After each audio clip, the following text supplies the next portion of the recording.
और ये देखिए दोस्तों, ये रहा मेरा स्कूल जहाँ से मैं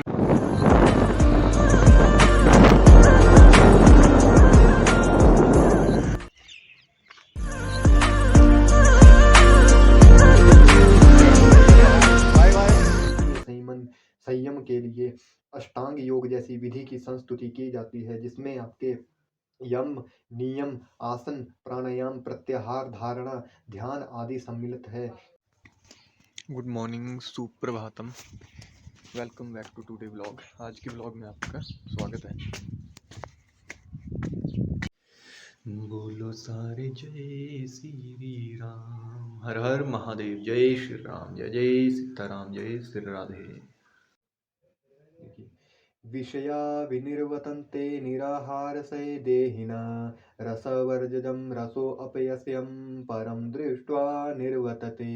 देहधारी जीव इंद्रिय भोग से भले ही निवृत्त हो जाए, पर उसमें इंद्रिय भोगों की इच्छा बनी रहती है। लेकिन उत्तम रस के अनुभव होने से ऐसे कार्यों को बंद करने पर वह व्यक्ति भक्ति में स्थिर हो जाता है।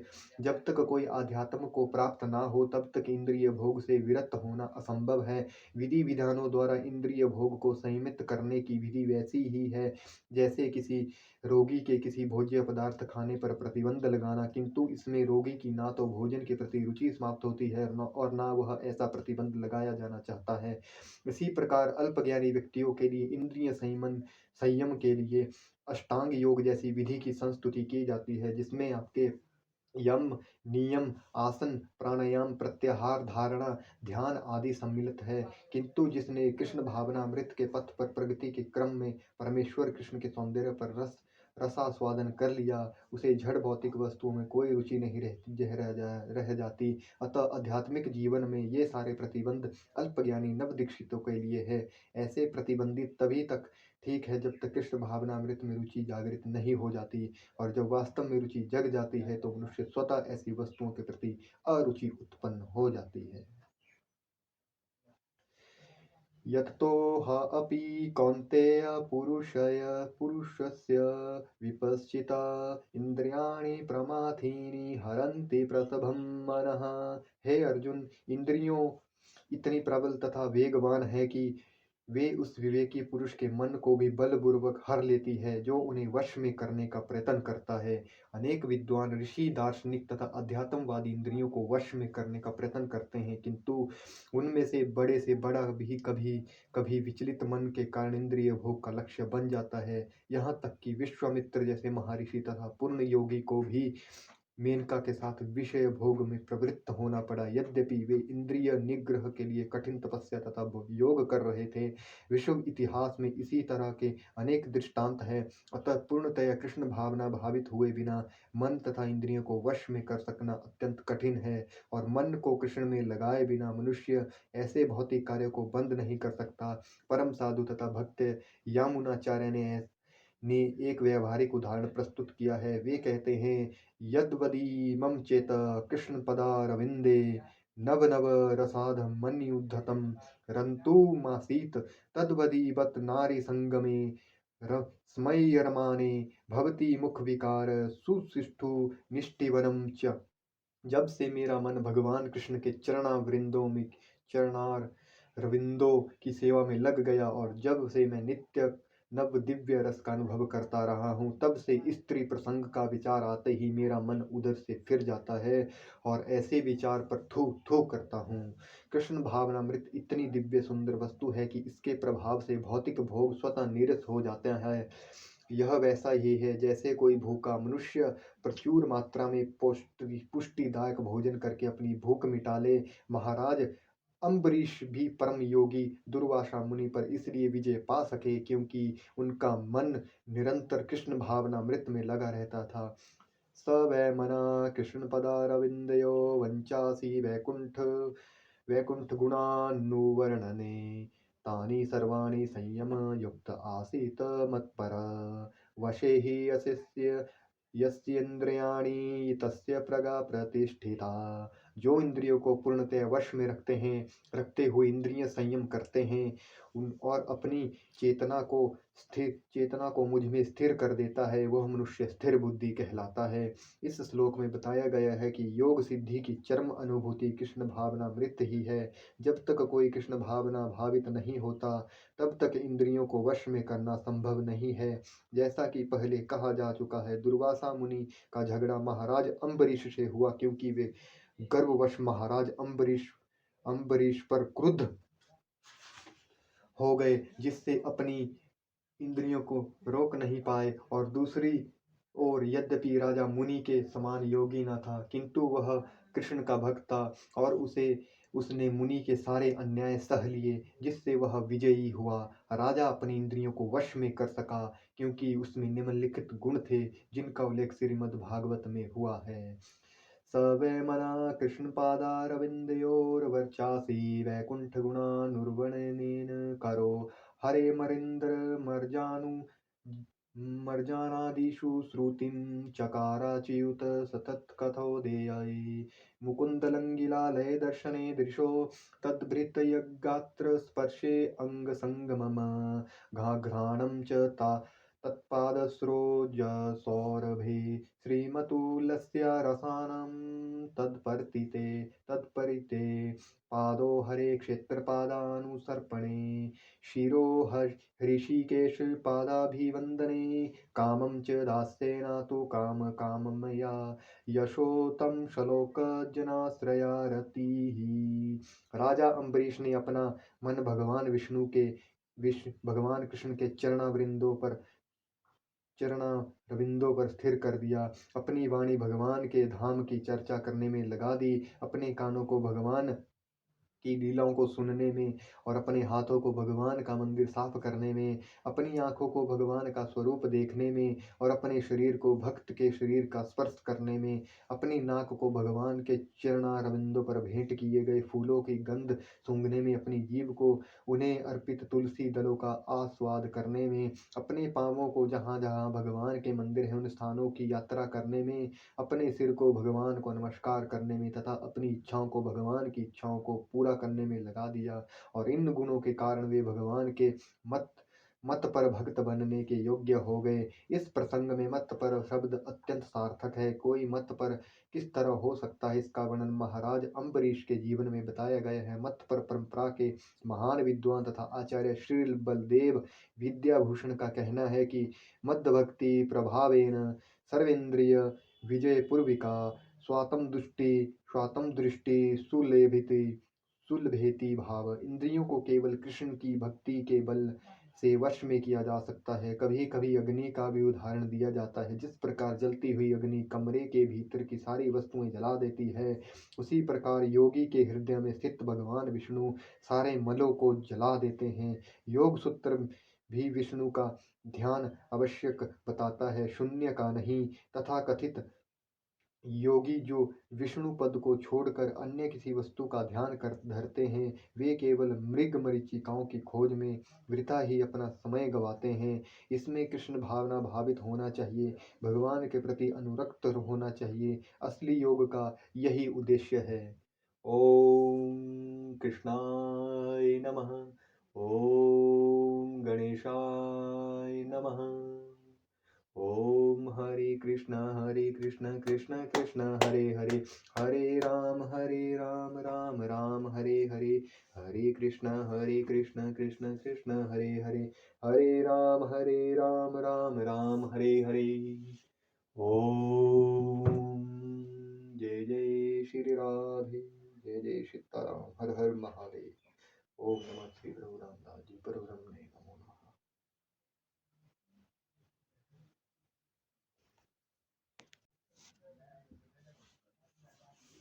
ओम श्रीमद्भगवद्गीता यथारूपम। ओम श्री गणेशाय नमः। ओम कृष्णाय नमः। य सर्वत्र नाभिसन्नेहस्तत्प्राप्य शुभाशुभं नाभिनन्दति न द्वेष्टि तस्य प्रगा प्रतिष्ठता। इस भौतिक जगत में जो व्यक्ति ना तो शुभ की प्राप्ति से हर्षित होता है और ना अशुभ के प्राप्त होने पर उससे घृणा करता है, वह पूर्ण ज्ञान में स्थिर होता है। इस भौतिक जगत में यानी कि जो ना लाभ होने पर ज़्यादा खुश होता है और ना हानि होने पर जो उसे प्राप्त होता है उससे घृणा ना करे, ऐसा पुरुष, ऐसा स्त्री पूर्ण ज्ञान में स्थिर होता है। चलिए, भौतिक जगत में सदा ही कुछ न कुछ उथल पुथल होती रहती है, उसका परिणाम अच्छा हो चाहे बुरा। जो ऐसे उथल पुथल से विचलित नहीं होता, जो अच्छे शुभ या बुरे अशुभ से अप्रभावित रहता है, उसे कृष्ण भावनामृत स्थिर समझना चाहिए। जब तक मनुष्य इस भौतिक संसार में है तब तक अच्छाई या बुराई की संभावना रहती है, क्योंकि यह संसार द्वैत है, द्वंद्वों से पूर्ण है। किंतु जो कृष्ण भावनामृत में स्थिर है वह अच्छाई या बुराई से अछूता रहता है। एक बात और, इसमें यह कहा गया है कि यह संसार द्वैत यानी कि द्वंद्वों से पूर्ण है। अगर आपको मन के द्वंद्वों को दूर करना है, शरीर के द्वंद्व को दूर करना है, तो प्रतिदिन आपको योगाभ्यास करना चाहिए। चलिए, अब इससे आगे शुरू करते हैं। किंतु जो कृष्ण भावनामृत में स्थिर है वह अच्छाई या बुराई से अछूता रहता है, क्योंकि उसका सरोकार कृष्ण से रहता है जो सर्व मंगलमय है। ऐसे कृष्ण भावनामृत से मनुष्य पूर्ण ज्ञान की स्थिति प्राप्त कर लेता है, जिसे समाधि कहते हैं। समाधि का अर्थ ही यही है, जिस पर किसी भी चीज का प्रभाव ना हो, जो स्थिर रहे, समत्वम रहे, सभी के लिए समान देखे, चाहे वह फिर एक छोटा सा छोटा कीट पतंगा ही क्यों ना हो और बड़े से बड़ा महान व्यक्ति क्यों ना हो। चलिए, यदा संहरते चायं कुर्मो अंगानीव सर्वश इंद्रियाणि इंद्रियार्थे भयस्तस्य प्रज्ञा प्रतिष्ठिता। जिस प्रकार कछुआ अपने अंगों को संकुचित करके खोल के भीतर कर लेता है, उसी तरह जो मनुष्य अपनी इंद्रियों को इंद्रिय विषयों से खींच लेता है वह पूर्ण चेतना में दृढ़ता पूर्वक स्थिर होता है। किसी योगी भक्त या आत्मसिद्ध व्यक्ति की कसौटी यह है कि वह अपनी योजना के अनुसार इंद्रियों को वश में कर सके, किंतु अधिकांश व्यक्ति अपनी इंद्रियों के दास बने रहते हैं। यहाँ पर अगर मैं अपना तात्पर्य बताऊं तो यहाँ पर सिंपल सा कहा गया है कि जो व्यक्ति अपनी इच्छाओं को पूरा करने के लिए अपनी इंद्रियों का प्रयोग करता है सही तरीके से, धर्माचरण के तरीके से, तो वह व्यक्ति अपनी इंद्रियों का दास नहीं बनता, बल्कि अपनी इंद्रियों को अपना दास बना देता है। यानी कि आंखें हमारी इंद्रियां हैं, मुझे क्या देखना है ये मुझे डिसाइड करना है। ओके, अपनी इच्छाओं को कंट्रोल में रखना है। तो चलिए, और इंद्रियों के कहने पर चलते हैं। यहाँ यह है उत्तर इस प्रश्न का कि योगी किस प्रकार स्थित होता है। इंद्रियों की तुलना विषैले सर्पों से की गई है। वे अत्यंत स्वतंत्रता पूर्वक तथा बिना किसी नियंत्रण के कर्म करना चाहते हैं। योगी या भक्त को इन सर्पों को वश में करने के लिए एक सपेरे की भांति अत्यंत प्रबल होना चाहिए। वह उन्हें कभी भी कार्य करने की छूट नहीं देता। शास्त्रों में अनेक आदेश हैं, उनमें से कुछ करो तथा कुछ ना करो से संबंध है। जब तक कोई इन करो या ना करो का पालन नहीं करता और इंद्रिय भोग पर संयम नहीं बरतता, तब तक उसका कृष्ण भावनामृत में स्थिर हो पाना असंभव है। यहाँ पर सर्वश्रेष्ठ उदाहरण कछुए का है। वह किसी भी समय अपने अंग समेट सकता है और पुनः विशिष्ट उद्देश्यों से उन्हें प्रकट कर सकता है। इसी प्रकार कृष्ण भावना भावित व्यक्तियों की इंद्रियां भी केवल भगवान की विशिष्ट सेवाओं के लिए काम आती है, अन्यथा उनका संकोच कर लिया जाता है। अर्जुन को उपदेश दिया जा रहा है कि वह अपनी इंद्रियों को आत्म तुष्टि में ना करके भगवान की सेवा में लगाकर अपनी इंद्रियों को सदैव भगवान की सेवा में लगाए रखना कर्म द्वारा प्रस्तुत दृष्टांत के अनुरूप है, जो इंद्रियों को समेटे रखता है।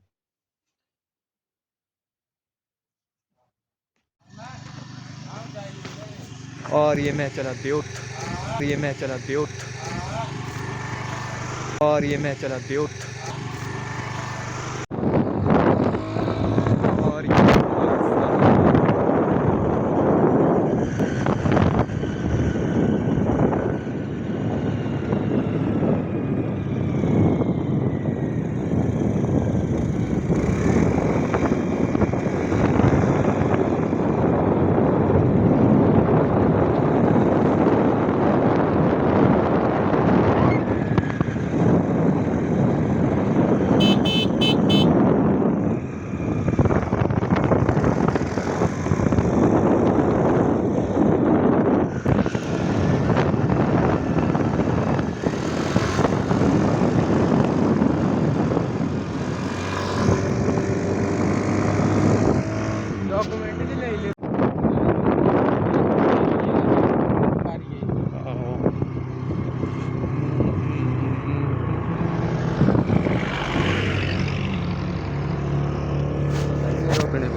और ये रहा यहाँ पर देवत के लिए पगडंडी का रास्ता, ये देखिए। और ये मैं पहुँच गया देवत, ये वहाँ ऊपर पहाड़ी से आया था मैं नीचे उतरता हुआ, ये रहा पगडंडी का रास्ता। और ये ले ली मैंने एक और पगडंडी, नीचे रूपू चाचे की दुकान के पास निकलेगी या जाके। और ये रहा सामने संतोषी माता का मंदिर।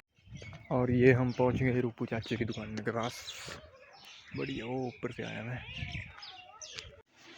और ये रही रूपू चाचे की दुकान, ये रास्ता, ये देवत। और ये रहा देवत स्कूल, और आगे बड़ा स्कूल। और ये देखिए दोस्तों, ये रहा मेरा स्कूल, जहाँ से मैंने अपनी शिक्षा दीक्षा यहीं से आरंभ करी थी, और यहीं पे ही सेवार्थ भाव में लगेंगे, क्योंकि इस गेट के पल्ली साइड लिखा है come to learn go to सर्व।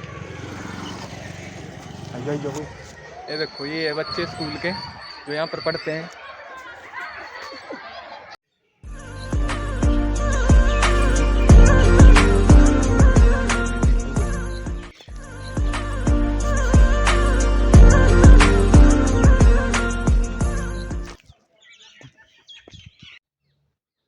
और ये रहा मेरा गांव, हमारा गांव, ये रहे मेरे घर।